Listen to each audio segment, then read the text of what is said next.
on Osrc News at 7. 2 years after election, as president, Tinubu insists economic reforms laying sustainable foundation for Nigerians. Appeal Court affirms Governor Okpebolo's election as PDP challenger. Ighodalo heads to Apex Court. 21 die, dozens missing as flood sweeps community in Niger State. And from the foreign scene, hundreds of scientists protest government austerity measures in Argentina.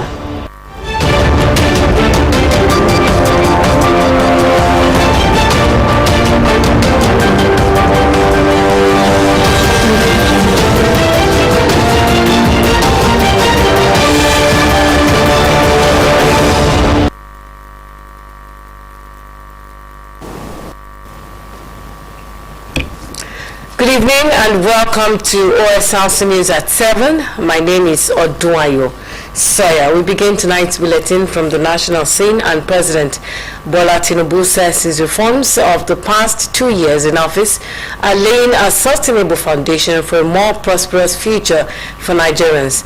Tinubu, who was elected president on May 29, 2023, made a statement saying his renewed hope agenda was working to reduce the cost of living, promote economic justice, and build a business-friendly economy that attracts investment and supports every Nigerian.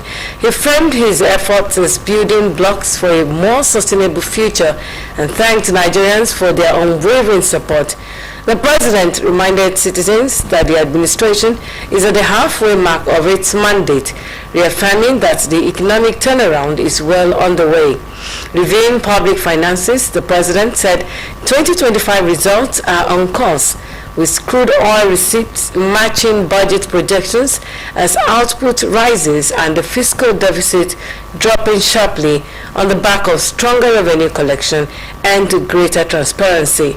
On its revenue policy, the president described a sweeping overhaul aimed at broadening the tax base, shielding vulnerable households, and spurring inclusive growth. In commending Nigerians for their steadfastness through two turbulent years, he said their support had been vital to confronting inherited challenges head on. Meanwhile, Emeritus Catholic Archbishop of Abuja, Cardinal John Onayekon, has pleaded with President Bola Tinubu to, as a matter of urgency, curb the security challenges in the country. The cleric spoke at the 2025 Catholic Secretariat of Nigeria Communications Week public lecture at the Federal Capital Territory. Cardinal Onayekon demanded that the president deliver more dividends of democracy and find out what Nigerians are actually going through. He urged President Tinubu to make life livable, deal with security, improve the economy, and fight corruption. The Communications Week, established by the Catholic Bishops' Conference of Nigeria, aims to leverage media for evangelization and promote responsible journalism. Ondo State Governor Lucky Aiyedatiwa has commissioned the newly reconstructed General Hospital, NCI Road in Lisaluwa, Ondo City, as part of activities marking the administration's first 100 days in office. The event, which drew government officials, community leaders, and residents, served as both the official unveiling of the vital road project and a celebration of what the governor described as 100 days of impactful governance. Our government house correspondent Zimo Ebiemi has the report, and it is presented from our studio. For years, residents and healthcare workers in Lisaluwa, Ondo town had lamented the terrible condition of the hospital, NCI Road, which often hindered access to emergency services. Ambulances struggled to reach patients, and families endured painful journeys to access medical care. That story has now changed with the unveiling of a well-constructed road designed to ease transportation burdens and improve healthcare access. Within the first 100 days of our impactful governance, our commission is constantly to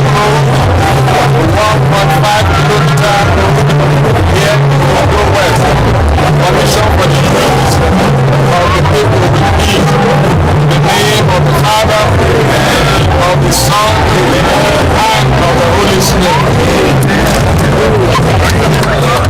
Governor Ayuba described the project more than just a stretch of asphalt, calling it a critical lifeline. He said the project aligns with his administration's his agenda, a policy framework focused on enhancing infrastructure, healthcare access, and the overall quality of life. This project embodies the core tenets of our ease agenda: enduring smoother transit, improve access, and ultimately enhance quality of life for our people. The governor also linked the development to the broader renewed hope agenda of President Bola Tinubu, pledging to play a vital role in national development. He praised the engineers, contractors, and laborers for executing the project under challenging conditions and commended the patience and cooperation of communities affected during construction. Governor Ayuba assured residents that the commissioning is just a glimpse of more to come. Permit me to use this moment to express my profound and heartfelt gratitude to all those who toiled tirelessly, often under challenging conditions, to bring this vision to fruition.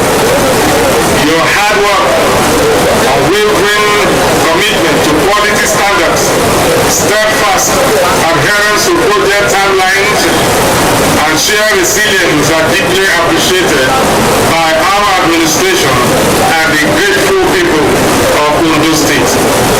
You have collectively translated our strategic blueprint into a tangible and impactful reality, contributing to the renewed hope agenda of our great country, Nigeria.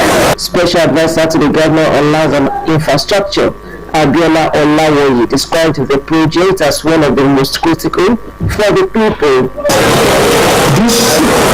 The road we are commissioning today has a length of 1.5 kilometers and average width of 15 meters. Mr. Governor, the contractors are also working in some road right now in this state. They are working with Awolowo Road, which is about 1.5 kilometers with average width of 7.5 kilometers. And also the contractor is working at Oguntu to Okigala Junction, 1.5 kilometers with average width of 4 meters. Also speaking, the Lisa of Ondo Kingdom, Simon Oguntilehin, and others thanked the governor for coming to the community's aid at a crucial time. This is John 100 days in office, and as I understand this is probably the first one you have received. We confirm your love and interest in this community. We have studied this road. We found out that this road was in a very deplorable state. We came and he said he was going to fix it. Within the 100 days in office, he did it. I'm grateful. Ondo West is grateful. What we are seeing here today, we are so amazing. We are surprised because this is the best of its kind in Ondo State. The symbolic ribbon cutting marked yet another step in the Ayuba administration's commitment to improving infrastructure, enhancing healthcare access, and boost economic growth across Ondo states. Traditional rulers in Ondo State have again been advised to desist from unnecessary expansionist tendencies beyond their jurisdictions, as the state government will not stand by and watch such actions. Ondo State Governor Lucky Aiyedatiwa spoke while receiving the chairman of the Ondo State Council of Robbers and Olowo, Obajibade Okoye, as well as the other traditional rulers who paid him a courtesy visit in Akure. Government House correspondent Zemo Ibiemi again reports, and it is presented from our studio. The delegation of traditional rulers led by the Olowo Oba Ajibade Okoye was at the governor's office to formally thank Governor Lucky Aiyedatiwa for appointing him the chairman of the Council of Traditional Rulers in Ondo State. Oba Okoye described the appointment as one of the best things to have happened in the state and assured the governor that he would live up to expectations in the role. I'm here to appreciate you. thank you and the government for finding it worthy to be appointed as the chairman of the State Council of Orders. It shows the fact that you have resolved and found out that I will live up to expectation, and I promise to do that. What things that I expected from the traditional institution, collectively I assure you that we will do more. We will support your government, we will be supporting your government, continually support your government. The Onumoru Obaoluwarotimi Abaniagun also commended Governor Aiyedatiwa for his unprecedented developmental efforts across the state. And I really forget what you've done for the government. All of us are president. Everybody is talking about it. And right now for you, 5%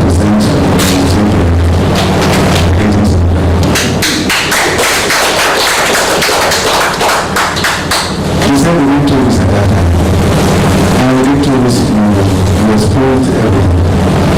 And one of the workers enjoying it. In his response, Governor Lucky Aiyedatiwa expressed appreciation to Oba Ogunye and other members of the Council of Obas for their consistent support. Your commendation also of our persons and character in terms of what we stand for and the value that we exhibit. Our modest achievements that you also mentioned, we are very appreciative of that. We have been able to do since our assumption of office, especially in the last 3 months of our inauguration on the 24th of February 2025. On the issue of security, Governor Aiyedatiwa revealed that the government is making arrangements to provide 50 high-level vehicles to various security agencies in the state. He reaffirmed that Ondo State remains one of the safest in the country and assured residents that the government will continue to prioritize the protection of lives and property. Yes, we have been able to do, I would say, some of our agenda, our 7-point agenda of our East, where we talk about orderliness and the rule of law, that we go there because we believe without peace, without order in the society, there can never be progress, and investors will not look at our way. And this we are trying to make Ondo State very safe and secure. And in fact, we have been adjudged as one of the safest and peaceful states in Nigeria. Yes, we've had some incursion into our system, security challenges, but we are facing them head on, and we are responding swiftly to all of those challenges, and we have overcome a lot of them, and we are giving our support, like we gave them some vehicles the other time. Right now as we speak, we have about 50 Hiluxes already passed. We give it to all the various security agencies in the next 2 or 3 days. They will have them. Governor Aiyedatiwa also applauded the Ondo State Security Network Amotekun for successfully coordinating efforts with other security agencies to ensure peace across the state.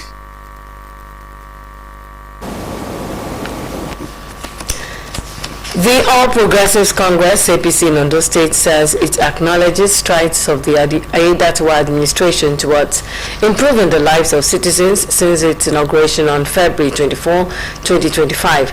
As the governor marks his first 100 days in office, the party, through a statement by its Director of Media and Publicity, Steve Otaluru, said it recognizes the numerous development projects embarked upon across the state.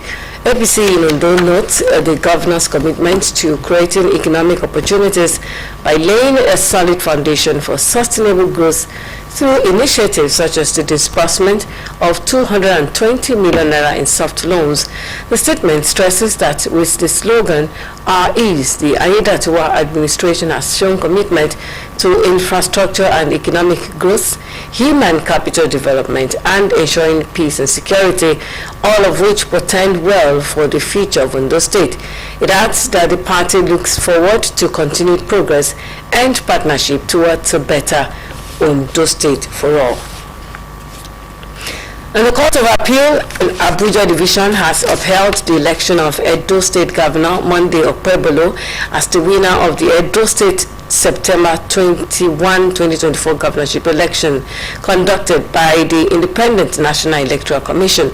The appellate court made the declaration in a judgment delivered by Justice Mohammed Danjuma in the appeal brought before the court by the People's Democratic Party, PDP, and its governorship candidate, Asue Ighodalo. The three-member panel of the appellate court in a unanimous decision dismissed Ighodalo's appeal, describing it as devoid of merit. Justice Danjuma held that the PDP and Ighodalo failed to establish a miscarriage of justice in the judgment of the Edo State Election Petition Tribunal, which had earlier dismissed the petition of the two appellants. Ighodalo has vowed to take his case before the Supreme Court. Up ahead, devastating flood hit Niger community, leaving many dead, houses submerged. This and more after the break. To stay with us.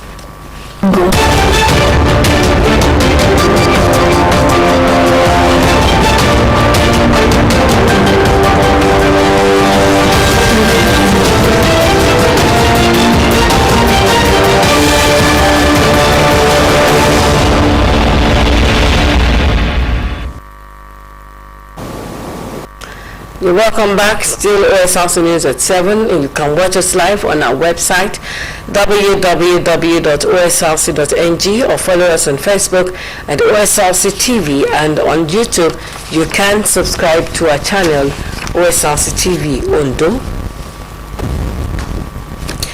In a bid to revolutionize its examination process and prevent malpractice, the West African Examinations Council (WAEC) has introduced a pioneering innovation that has sparked reactions from students and educators alike.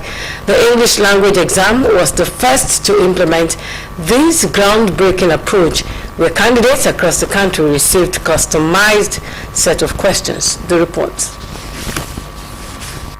For decades, the integrity of public examination in West Africa had faced serious threat due to question leakages, impersonation, and widespread collusion.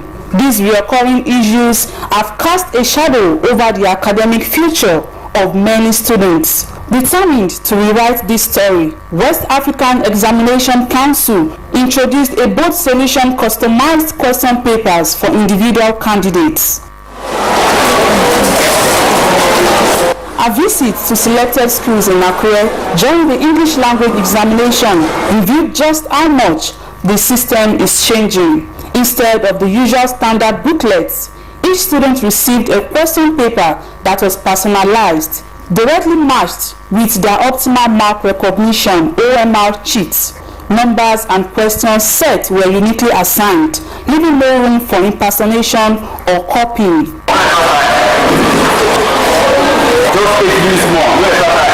Principal of Akure Secondary Commercial School, Cecilia Ologunlade, and a counterpart in CAC Adu Memorial High School, Olajumoke Epojide, described the exercise smooth and effective. They praised WAEC's innovation for fostering discipline and focus among candidates. It has a lot of advantages on the academic development of the nation generally, because students who are now even ready to learn, who rely on others for support, they now know that it is not easy as before.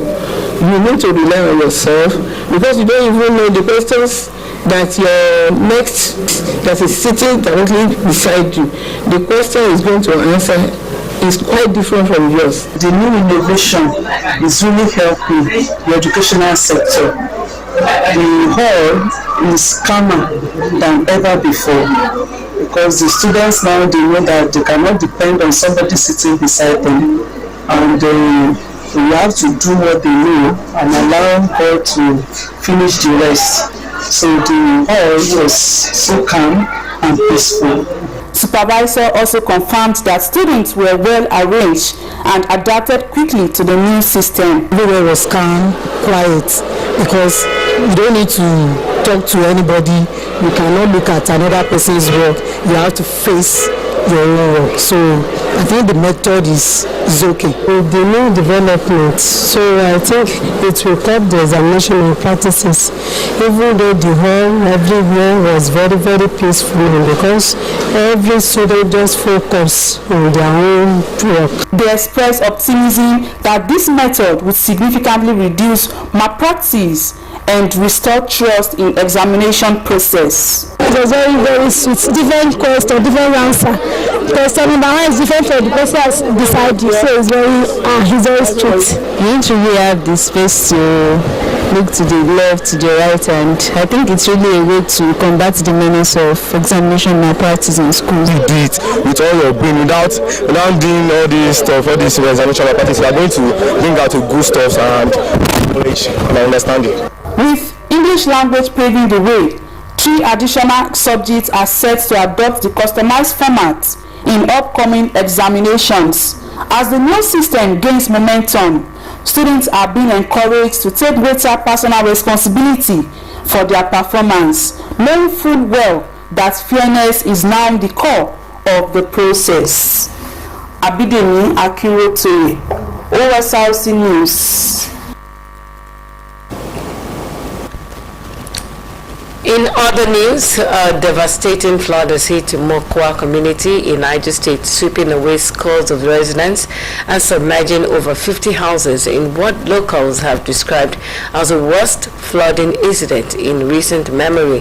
So far, 21 corpses have been recovered, while search and rescue efforts continue amid fears that many more may still be missing.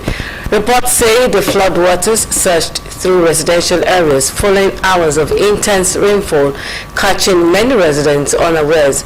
Families were reportedly separated, while homes and properties were swept away by the raging waters. At least 50 homes have been submerged, displacing hundreds of families who are now seeking shelter in nearby schools, mosques, and public buildings. To the foreign scene now, Mauritania's Sidi Ould Tah has been elected the 9th president of African Development Bank Group. Tah will assume office on September 1, taking over from Dr. Akinwumi Adesina of Nigeria, whose 10-year tenure ends this year. He emerged the winner after rounds of voting conducted by the AFDB Board of Governors during the bank's annual meetings held in Abidjan, Côte d'Ivoire. The board comprises finance ministers and central bank governors from the bank's 81 member countries. Born in 1964, Tah holds a doctorate in economics from the University of Nice, France. In Argentina, hundreds of scientists have taken to the streets to protest the government austerity measures that have severely impacted research funding. State investment in science and technology fell by nearly 33% last year, the biggest drop in over 5 decades. Blessing Obe has details. Science is not an expense, it is an investment, chanted hundreds of people in Buenos Aires. They came here to denounce the President Javier Milei's austerity plan has caused a 30% drop in the salaries of the scientific community and also a lack of financing for scientific projects. Durant says scientific research is facing a serious threat. They've taken the political decision to terminate the support of sciences, to put an end to quality education in public universities. The only science in the country should be carried out in the private sector. Argentina has long been recognized for its robust scientific community, with 3 Nobel Prize winners in science, something that many here are proud of. State investment in science and technology fell by 32% last year compared to 2023. Many of those who came here were wearing masks in reference to a new Argentine sci-fi series about a toxic snow that falls on the city of Buenos Aires. The message is that only collective work will help people survive. Nura Jinija says the threat for people in Argentina is Javier Milei. We've lost almost 5,000 positions in science in general, and we have brutal budget cuts, so we cannot continue with our work. Milei's agenda to reduce the deficit and lower inflation, which has topped over 200% last year, has meant that, as his administration slogan says, there is no money for science or anything else. People here are convinced this is something the country will come to regret. Blessing Obe, Osrc News. On to sports, Super Eagles of Nigeria have beaten Black Stars of Ghana 2-1 in the Unity Cup semi-final at the GTEC Community Stadium in London. Cyril Dessers opened the scoring in the 14th minute with a clinical finish assisted by Sadiq Ismail. Just 5 minutes later, Nigeria's advantage was extended when Ghana's Razak Simpson accidentally turned the ball into his net, gifting the Super Eagles a crucial second goal. Ghana struggled to respond, failing to record a single shot on target in the opening 45 minutes. However, substitute Brandon Asante Thomas pulled one back for the Black Stars in the 70th minute.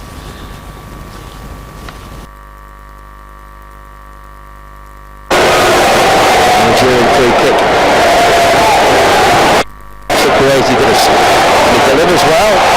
Dancing hit on in! It's cut away in! It's 2-0! Mensah. Perseus.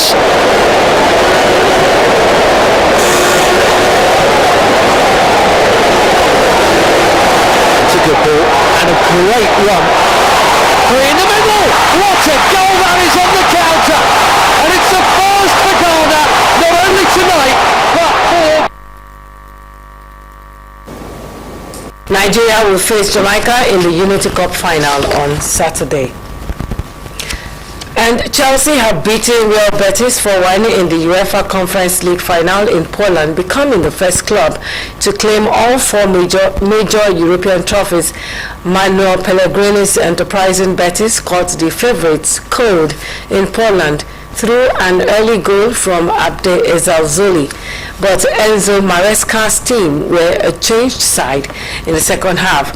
2 goals in 5 minutes changed the complexion of the game, with man of the match Cole Palmer creating both openings for Enzo Fernandez and Nicholas Jackson. Substitute Jadon Sancho made the game save in the 83rd minute, finishing from a tight angle, and Moises Caicedo added gloss to the scoreline. To end the Osrc news at 7, another look at the major stories. 2 years after his election as the nation's helmsman, President Bola Tinubu has said that his reforms of the last couple of years in office are laying sustainable foundation for Nigerians. The appeal court sitting in Abuja has upheld the election of Edo State Governor Monday Okpebolo as the winner of the September 21, 2024 governorship poll in the state. We informed you that a deadly flood has hit Mokwa, a town in Niger State, sweeping away 21 residents, submerging over 50 houses. And from the foreign scene, hundreds of scientists have taken to the streets to protest government's austerity measures that have severely impacted research funding. Thank you so much for being with us tonight. My name is Odunayo Soya. Good evening.